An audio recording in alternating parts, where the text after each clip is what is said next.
I do not know all of the edge cases. I do not design all of the edge cases. It's not even a question that like I'm going to do this. We work so closely with our engineering partners that, for example, in the way we built the expression builder, I'm designing a couple of states. I'm designing a little overview, maybe a mini prototype here for a simple flow.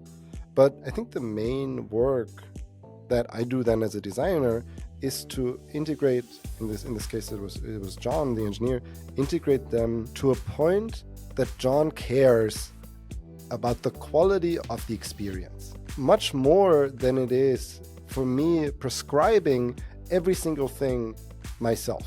If the engineer you work with cares about the quality of the experience and understands what kind of user flows people might go through, what kind of examples they would build, so many problems I just don't have to design. So it's, in a way, it's a lazy way of like not defining everything, but in a way it's just a nicer way of working and a more efficient way of working. And it's fun because it pulls in people on the engineering side who sometimes don't necessarily have that much exposure to these like product/design, empathy kind of ways of building a product. But if they care, it's just gonna be so much better.